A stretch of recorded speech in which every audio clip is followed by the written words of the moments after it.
अभी आप देख रहे हैं कॉन्फिडेंट न्यूज लाइव। मंत्री और गया संसदीय लोकसभा से सांसद हैं जीतनराम मांझी जी, उनके ही दल के यहाँ विधायक जीते हुए हैं और वो हम के सेकुलर के प्रदेश के अध्यक्ष हैं। लेकिन वो हमने अनेकों मामला में देखा है कि वो जिस गरीब का वोट लेते हैं, जो उनको विधानसभा भेजता है, उसकी पैरवी नहीं करके बल्कि सामंतों के पैरवी करते हैं और इस तरह दलित कमजोर लोगों को जो है कि ना इंसाफ देने में बाधा। इस बार जो चुनाव होने जा रहा है उस पर क्या कहना चाहेंगे? उनका लेगा आपका, उनके बताइए।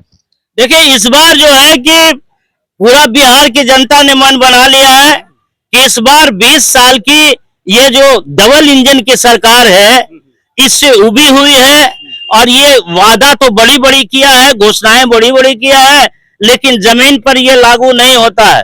जमीन पर भारी पैमाने पर लूट खसोट और भ्रष्टाचार है और इसमें अफसरशाही से लेकर के तमाम तरह के जनप्रतिनिधि भी, जो स्थानीय अंतर स्तर से लेकर के ऊपर तक के जो निर्वाचित जनप्रतिनिधि हैं, ये सब भारी भ्रष्टाचार में लिप्त हैं और इसलिए ये सरकार को बिहार की जनता सबक सिखाएगी।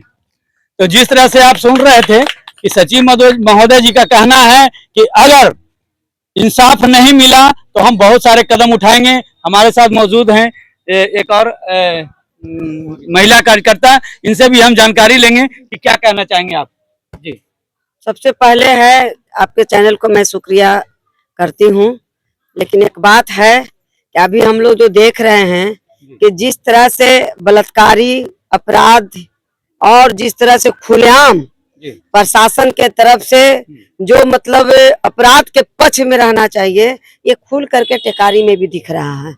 आज जिस तरह से हम लोग कह रहे हैं 96 जो 25 जो धारा है, ये 2 महीना पहले का ही घटना है और हम लोग लगातार थाना से लेकर के डीएसपी से लेकर के और क्या मतलब एसपी तक गुहार लगाया गया, लेकिन आज तक अपराधी गिरफ्तार नहीं होता है। उल्टा उस पीड़ित परिवार के घर में जाकर के दारू पी करके बलात्कारी के द्वारा धमकी दिया जाता है कि केस को कंप्रोमाइज कर लो। हम यहाँ के गया के सांसद, खास करके टेकारी, उन्हीं के पार्टी के जो विधायक हैं, पूर्व में मंत्री भी रहे हैं, उनसे ही कहना चाहते हैं कि कहाँ हैं महादलित के गया के सांसद जीतनराम मांझी, जो आप खुद कहते हैं कि हम मुसहर जाति के हैं। आज मुसहर जाति की बेटी की इज्जत लूटी गई और न्याय नहीं मिला। इस न्याय के लिए पूरे आज जो हम लोग मौन प्रदर्शन करने जा रहे हैं, मऊ थाना प्रभारी तो है ही कटघरे में, पूरे प्रशासन तंत्र कटघरे में है, लेकिन बिहार के मंत्री जीतनराम मांझी कहाँ है? जवाब दें। दूसरा जो है, जिस बिहार में कही जाती है महिला सशक्तिकरण है, हम कह रहे हैं यहाँ बलात्कारी अपराधियों को सत्ता का संरक्षण प्राप्त है। यह घटना से साफ जाहिर हो गया है। तो इस बार बदलाव कर देना है। इस बार जो बदलाव की बात है, ये हम लोग नहीं कर रहे हैं, यह जन जन की पुकार है। बदलो सरकार, बदलो बिहार।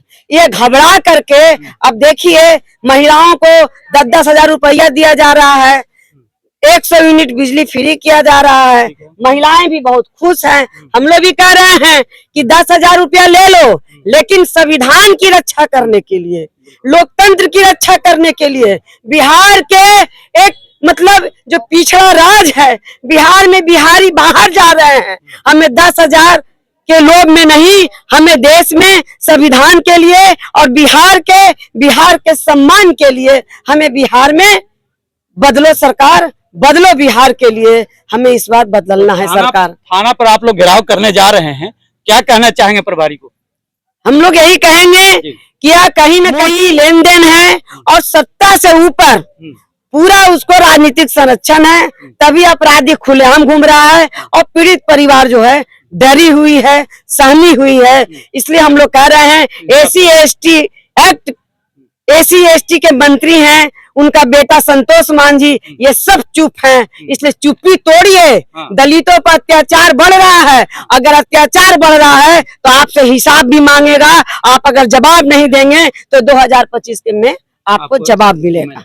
तो इस तरह से आप देख रहे हैं कि रीता बर्नवाल जी जो है से पूरा एकदम जोश खरोश के साथ और जो है से नारेबाजी के साथ और जो है से थाना का घेराव करने के लिए पूरा हुजूम ले करके चल दिए हैं।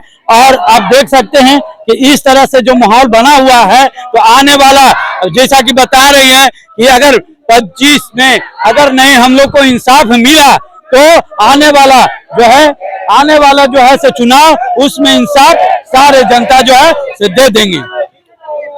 आगे चलते हैं।